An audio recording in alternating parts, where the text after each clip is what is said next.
Welcome back to another episode of Let's Talk About It with Inea and Mashira. Please make sure you take the time to subscribe, like, hit the post notifications. Welcome back to another episode of Let's Talk About It with Inea, Mashira. I got another special guest here with me. I told y'all I don't play flag football, but this is one person that I definitely kept in contact with, Miss Cam. She is a beast in football. I'm going to let y'all know y'all don't want to smoke when it comes to her. So, you want to go ahead and introduce yourself? My name is Cam. Instagram is one killer Cam. I don't know. Is this your first time doing a podcast? This is my first time doing a podcast, yes. Are you nervous? A little bit. What you nervous about? I'm not really good at talking in front of people. No, I feel that. All right, well, let's hop into it. Today we're going to talk about, pain and kind of getting through pain. And, like I told you before, I've always felt like I've seen a lot of pain in your eyes. What did they say? The eyes are the something to the soul. Sound like that. Y'all know what I'm talking about. Because I know you've been through a lot. I know you've persevered through a lot. And like to see you coming out on the other side, I don't exactly know what you've been through, but I know I do see a difference. So let's go ahead and hop right into it. Pain usually starts from our childhood traumas, or going through our teenager years, and then just kind of goes with us through adulthood. So yeah, what was that like for you growing up? So my mom, she had like 2 and 3 jobs, and it's me, my brother, and my sister. So I was the one at home, cooking, cleaning, making sure they homework done, getting them ready for bed, just to, help my mom, because she's still at work. She working first shift, third shift, whatever, basically whatever she can get her hands on. So that left me at home to play mommy in her absence. I know a lot of people who have to watch their siblings and raise them. Basically, is what you did. You had to raise your siblings. They do grow up faster, and it takes away from their childhood. So like, how did that start to play into like your teenage years and the different things that you went through? I missed out on everything that they were doing. So it's like while they out, they sneaking out, partying, doing this, doing that, I'm at home. Like, you talk about your friends? Yeah, like I didn't get that. I didn't get that teenage part. So, as I got older, I don't know. It just seemed to just be regular to me at that point. Just, being at home and like raising your siblings. Mm-hmm. So what are some of those things that you saw as a childhood that you're just like, that kind of stuck with you and affected you, as an adult? Like, for instance, I went through like a lot of physical abuse, right? When I say physical, I mean like they putting their hands on me, like for real putting their hands on me. And then I also went through like some emotional abuse, you know what I'm saying? So that really caused me to, shut down my emotions in like a very unhealthy way. And I had to unlearn that, you know what I'm saying? And then also I had like abandonment issues. Like it was so many things that came out of that, that I had to unlearn and heal. So like, what were some of the things that happened to you or that affected you into your adulthood that, maybe now you're saying I need to learn that and, unlearn that and heal this part about me? Yeah. So I went through the same thing, physical abuse.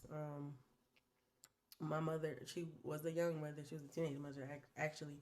I don't know. She had a lot of anger. Like, so it was like, if I did something wrong, smack your teeth, do whatever, talk back. It's like, I wasn't just getting hit. Like, I'm getting like thrown to the ground, kicked on, stumped on type of thing. So it definitely, kind of drove a wedge with me and my mom because it continued as I got older. So, like how old? I'm like 16. Like we fighting, like we fist fighting, and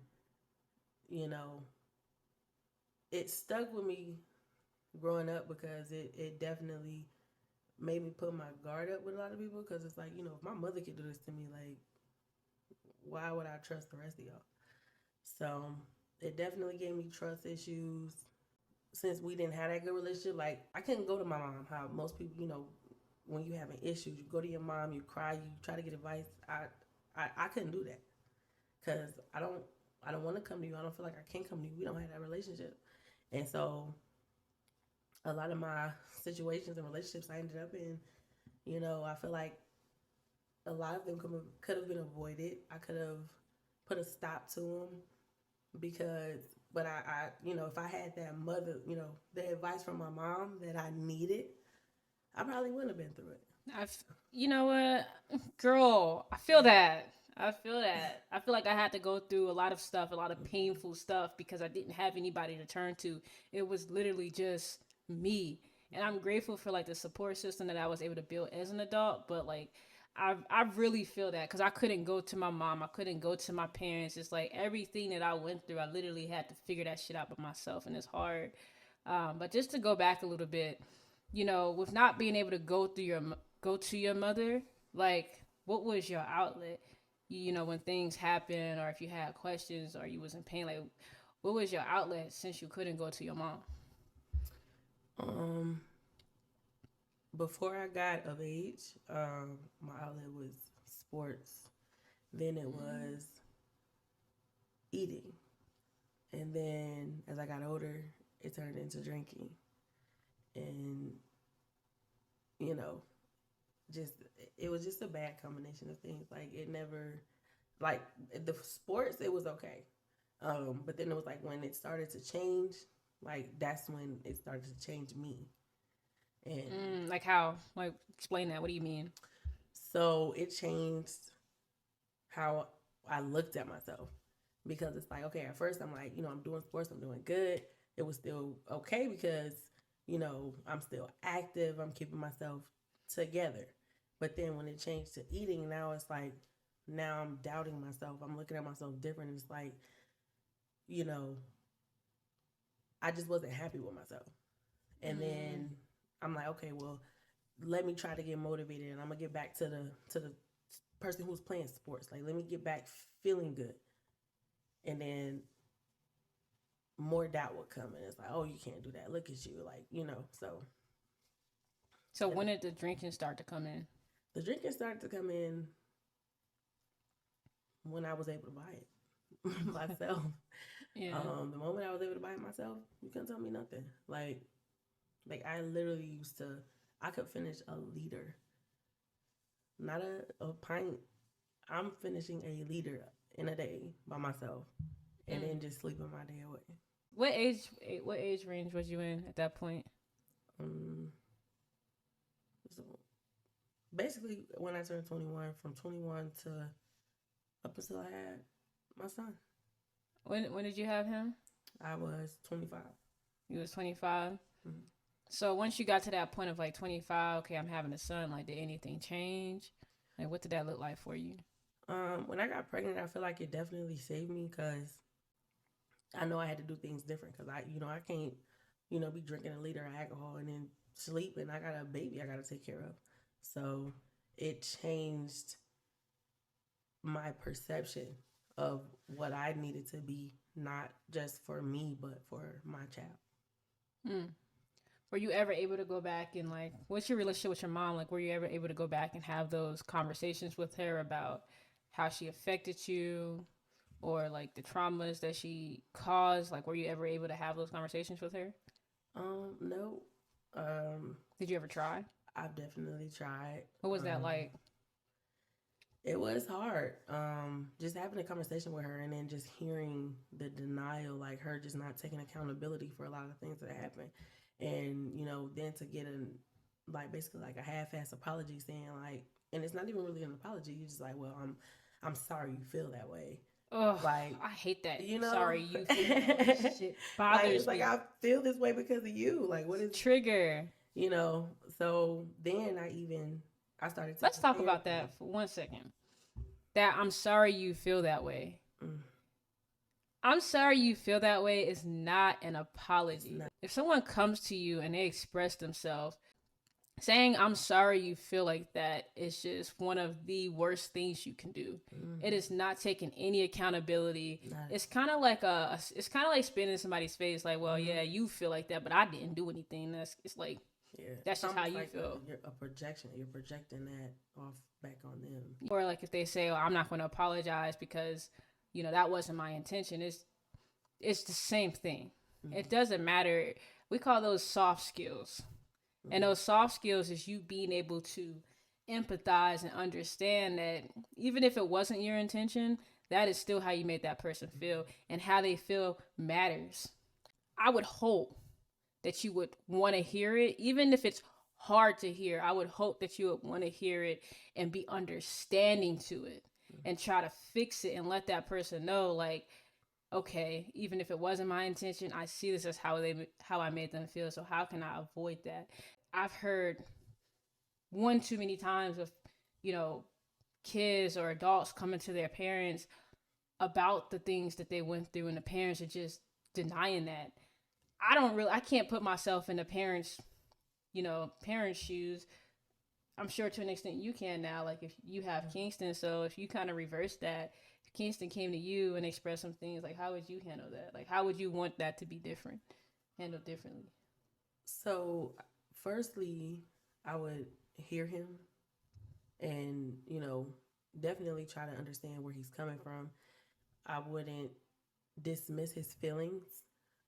That's the word. It's dismissing. Yes. I would not dismiss his feelings. I would definitely take accountability. If it's like I said, once he explained it to me, I understand it. And then it's like, okay, well, you know what? Maybe I did do that. So, you know what? I'm going to apologize and I'm going to take accountability instead of just, I'm never going to tell him, well, I'm sorry you feel that way. Because that's me not even feeling bad for what I did or how I made you feel. It's just, well, shit, I'm sorry for you. You explained it as something else. And that can happen. Not only that happens in, that can happen in relationships too. I'm sorry to cut you off, but that is like a big trigger for me because I went through that, not with my family, but I went through that a lot in my relationship, which is why it triggers me so bad. Like dismissing somebody's feelings is the worst thing you could possibly do. It just shows them that you don't care, you don't give a fuck. Do you really want someone that you supposedly love to feel like you don't give a fuck? I'm sorry, continue. I know you good. So with that said, like, you came to your mother to have the conversation. She dismissed you. Yep. What happened next? She dismissed how I felt, and basically she never took accountability. And so then it had even gotten to the point where then I started seeing a therapist. And one of the therapy sessions was supposed to include my mother. And she knew about it. So basically it was going to be, me, her, the therapist. We were supposed to talk about the things that I had tried to talk to her about. But when the therapy session came around, she was a no-show. And then she tried to give me, an explanation. I was like, okay, it was no problem. We can just do it next week. Well, then I started getting excuses, and then it just basically never happened. So, how did that make you feel? It hurt. It definitely touched me a different type of way, and then I'm not even gonna lie, I did lose a little respect for her after that, because it's like, this is important to me. This is something that's obviously hindering me. So the fact that you won't even take the time to just even hear me out with, a non-biased person who don't know me or you, who can look and try to help this hurt that I have. And it could possibly help you too, because she has her own traumas. And that's carried over her basically her whole life, because she never had an outlet. She went through the most. And it's it came down on me. Now I'm going through things. I'm going through the most, but I can't come to you. I don't have an outlet. Yeah. So now I'm doing, things that I don't normally do, because I'm looking for an outlet. Yeah, I can understand that. Like, even through the stuff that I went through with my mom, because for like, I kid you not, for like 3 or 4 years, like we did not talk, because I chose to live my life the way I wanted to live my life, that I knew was best for me. We didn't talk. And it was so painful. That's not when we was having those accountability conversations. It was just pain all the time. And through that, I realized that regardless, at some point, I kind of have to let this go. And I have to forgive you whether we have a conversation or not.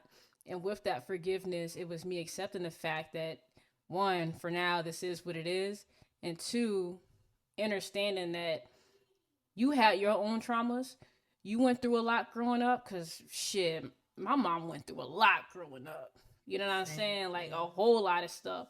And understanding, like, you know what I'm saying? You are a result of what you went through with my grandmother, which is your mother, and what all you and your sisters went through. You know, you are a result of that. And on top of that, you a young mother, you never had a chance to figure it out. You know what I'm saying? You had your first child at 16, your last child was just me at 23. And when if I think back to me being at 23, if I had 3 kids, I probably would have been hell too. You know what I'm saying? So being able to understand that and through that, forgive her. I'm actually at that point now.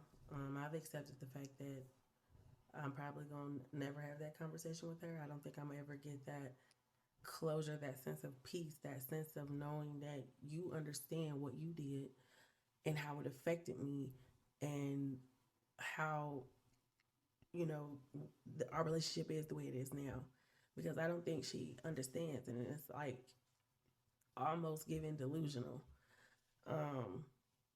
Because I just feel like at this point, she just kind of convinced herself she did nothing wrong. And then she tries to play victim. Like she loves crying victim. Oh, it's always me. And it's always, like, I can't never, I'm always wrong. Like, what? Why are you doing it? Every time. No matter the conversation. Yeah. I've accepted it. Don't even bother me no more. It's just like, it's expected now. Like, I gave up hope. Like, I no longer have any expectations. I don't expect anything from her. Yeah, I can understand that. So, I do have a question for you. Yeah. So, I feel like a lot of times, well, at least when I played football with you back in the day, like, it would get to a point where, like, you would start drinking, and then, like, one thing would happen, and it would trigger you. And now you shutting the whole motherfucking party down. Like, what was that about? Like, what's all that about? I don't know. So I just don't like feeling played with. If I feel like I'm being played with, or somebody like just trying my patience, I don't like it. So when I drink, it obviously shortens my patience, my tolerance. My tolerance level is really low. So it's like in that moment, if something happens, like, I feel like somebody's playing with me. It's like I just go from 0 to 100 without even real thinking. Quick. Yeah, and honestly, I don't know why. I don't know why. I don't know if it's like, I don't know, maybe like some emotions I haven't dealt with or something. But I don't know. But it only happens when I've been drinking. Yeah. So. Yeah. Do you feel like, I mean, because kind of based off of what you said, from your past and just the unresolved traumas and like just the things that you've been through, do you feel like some of it is like you're taking it personal when it's just, water under the bridge, a small thing to a giant type shit? You could just really just let go. Yeah, I feel like when I'm intoxicated, I take a lot of things personal. Because it's like the way, your perception is already thrown off, like when you're inebriated anyway. So my perception is being altered. And so I feel like with my perception changing, maybe it's bringing out my innermost fear of, rejection and things like that. So it's like when I feel tried, I'm like, oh, like I feel like it's a form of rejection, like, you just kind of like putting me off. And I don't know. That's deep. Have you done anything to like try to heal that or face it, or have you thought of ways to kind of replace, okay, if I feel like this, I know I want to react like that, but how about I try this, or just maybe remove myself from the situation? Yeah, so I've learned how to adapt to the situation, instead of just turning to alcohol. Um, I had to, because it's like, just hearing, just sitting and thinking about, the different things I've heard, stories about, oh, like, you was wild, you was, we couldn't even, and you tried to, and you ran up in my face, and you was in my face, and I'm like, that is so unattractive. Like I was just really disappointed in myself, because I don't carry myself like that. Like, me on a regular basis, that's not how I carry myself. But then it's like the moment I'm drunk, this other person comes out, and now that's all people see. Yeah, So I can understand that. I'm proud of you for acknowledging it, because a lot of people can't acknowledge it. And some people, they're just reactive all the time. They don't have to have any liquor in their system to be reactive. They're just a reactive person. So like, have you slowed down on drinking? Oh, absolutely. Um, I feel like I kind of picked up smoking a little more, but I don't. I'd rather a high person than a drunk person any day. But it's not that bad. I don't like do it every day type of thing. But I've definitely slowed down. I've just had weed. Like, I've just got tired of it. Yeah. And then, you get tired of hearing about it. Like, I'm just tired of people looking at me in that light. Yeah. I don't want to be looked at in that light. Yeah. No, I can understand that. So I want to be able to enjoy the moment and remember what happened. Like, I don't want to keep having these blackouts and then, hearing bits and pieces of like 10 different stories, of what happened. Like, yeah. I would rather remember and know for myself. Yeah. No, I can understand that. I know, like, I used to drink when I would go out, and I still drink, but now I limit myself. Like, I literally put a limit, and there's certain drinks I don't drink, because I realize anything happened on Hennessy, and Hennessy Really? bring out the worst in me. Really? Hennessy brings out a monster. And I black out in Hennessy. I don't drink Hennessy. I feel like tequila does that for me. Really? Yeah, I could drink Hennessy all day, and you would never know I was drunk. Like, when somebody showed me some Hennessy, I get scared. Get that away from me. Like, I've learned how to limit myself when it comes to alcohol, because I know in the past, like when I used to drink, especially if I would get triggered, like, I am liable to lash out, especially if like my insecurities would kick in, like, in my relationship, because I wasn't the most secure for multiple reasons. So if I was triggered, you know what I'm saying, especially if I'm intoxicated, like, who knew what I was about to say? You know what I'm saying? And if we going at it, it's just worse. So it's just like, I realized, when I drink, I'm not thinking as clear as I need to. And those little things, like you're saying, is going to turn into something bigger, where in my like my normal mindset, I could just handle it like it's nothing, it's a normal conversation. And then just the insecurities that it would bring out, knowing that I'm not secure in this area, something happened, and now, it's an argument. I just had to learn, liquor ain't on my side. You know what I'm saying? Like, Yeah.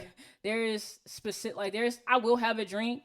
You know what I'm saying? Like I said, I got my limit. I don't like to do shots anymore. Shots just they're no good for me. But like, I feel like shots have gotten me in a lot of trouble. yeah, shots ain't no good. They're not, because it's like, you taking shots, and then not even realizing How it's it's buildup. hitting you. It's a Yeah. buildup. And then it's like, it's hitting you slowly, but then that moment you stop and you sit The down, moment it really hits you, everything hits Boy. you. Now you don't remember nothing. So Yeah, it's like, now you- that was another thing I learned as well.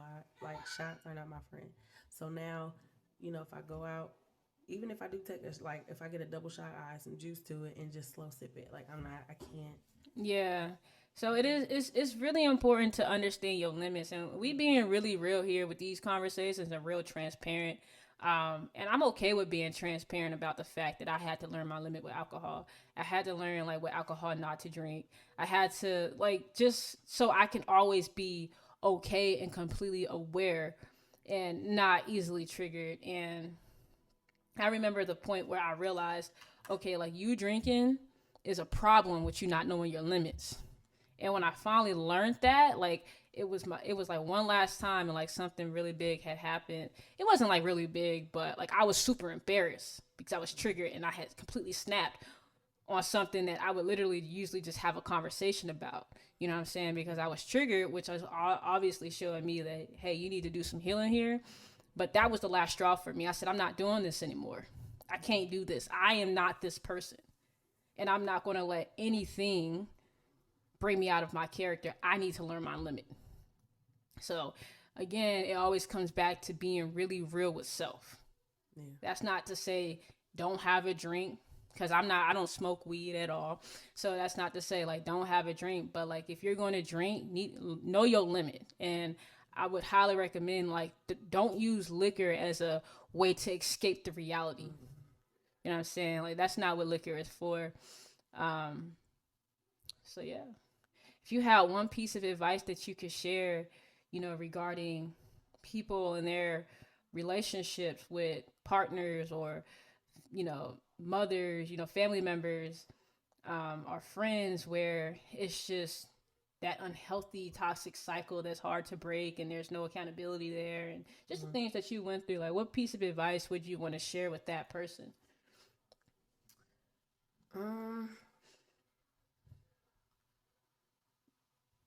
Just stay true to yourself. And definitely love yourself more than anything, because that is what's going to carry you through a lot of it. Having that love for yourself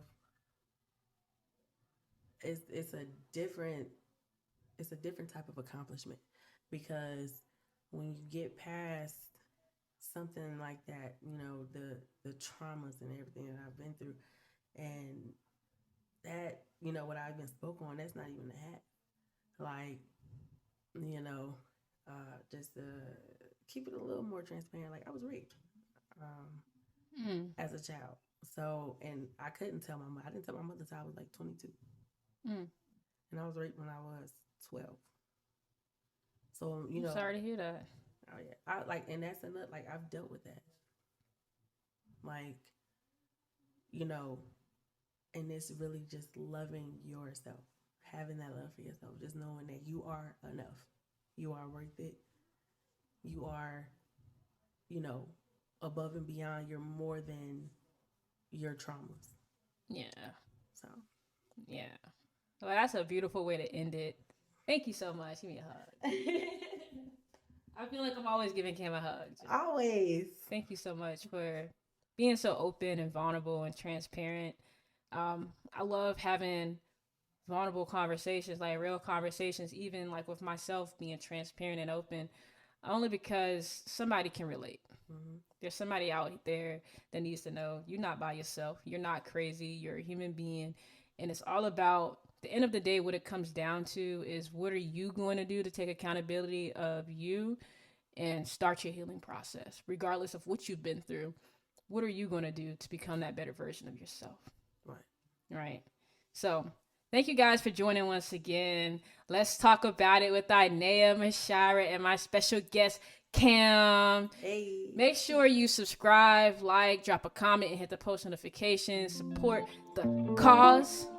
Until next time, we'll see you soon.